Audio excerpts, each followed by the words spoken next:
Hey everyone, in this video we're going to look back at Nick Batum's stellar two-way play from Thursday's win.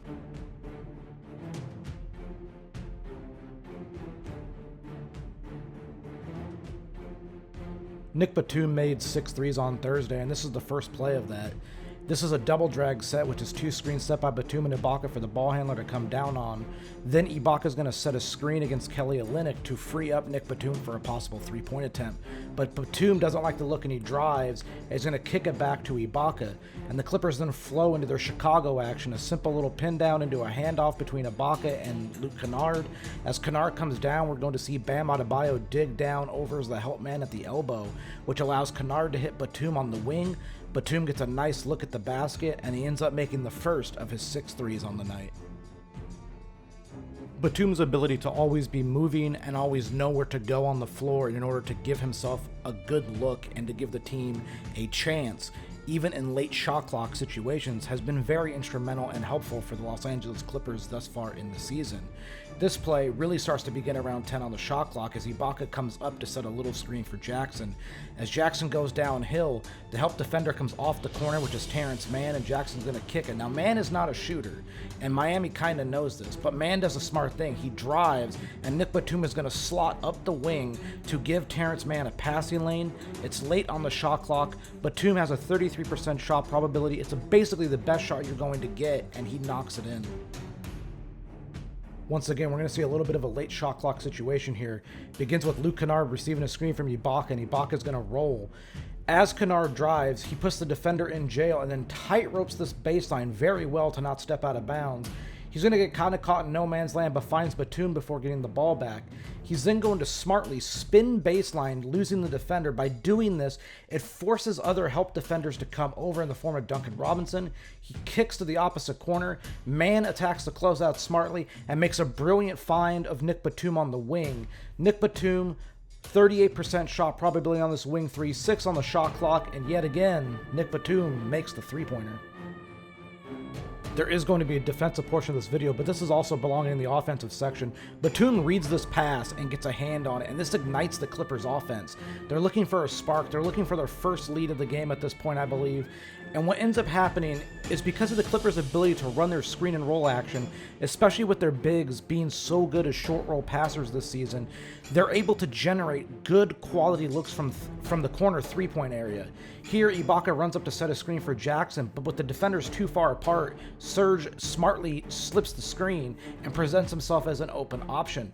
This is going to lead the Miami defense to overhelp and commit, which gives Ibaka the chance to find Batum in the weak side corner, kicks it to him, 38% shot probability. This is a quality look, under 10 seconds on the shot clock, and Batum knocks it down.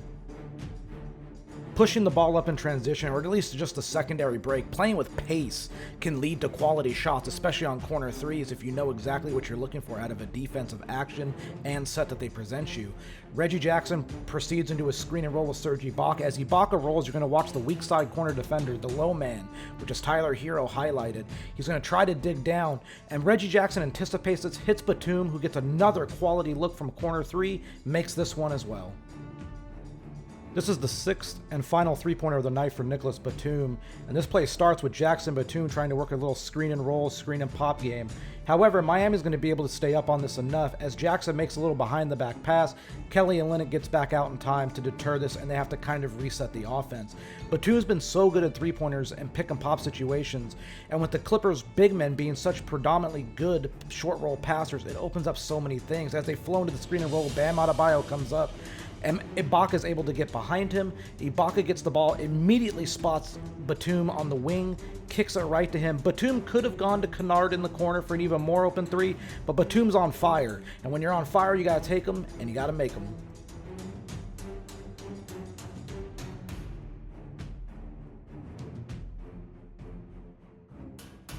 Nick Batum has been one of the most versatile defenders in the NBA this season. Here he's guarding Duncan Robinson, trying to face guard him or in top lock. Robinson's going to back cut this, and Adebayo, being such a great passer, finds him. But Batum hustles back into the play and uses his length to affect this layup attempt.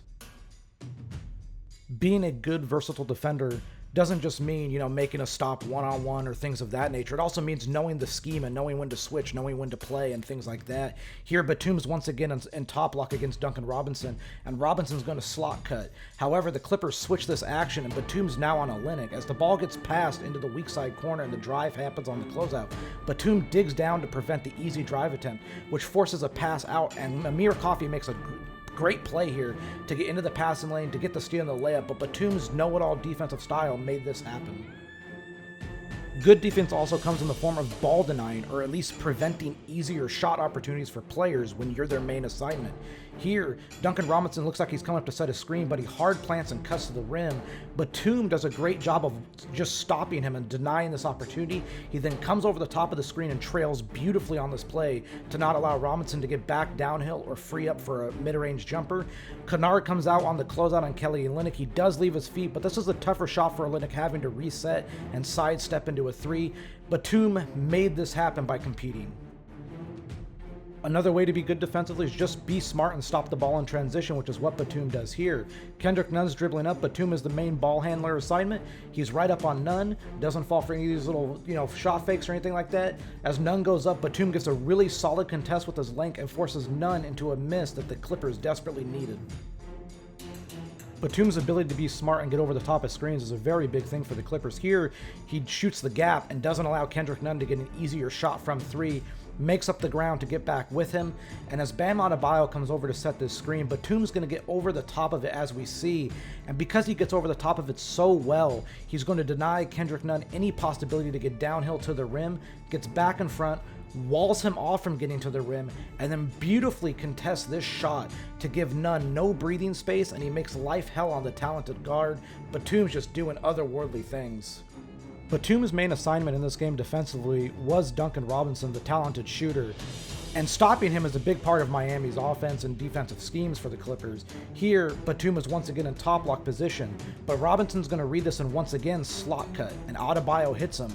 But Batum, yet again, gives a great shot contest with his length to force another Robinson miss. All right, final play. Clippers are up 9 with about a minute to go. Nick Batum starts off on Duncan Robinson, but as Miami runs this action, the Clippers are going to switch and get Batum onto Tyler Hero. When Hero goes with this little hesitation dribble, Batum keeps enough distance to get under a possible screen and give him enough space to contest this jumper beautifully. He forces the miss, the Clippers get a key stop, and Nick Batum's two-way play was sensational.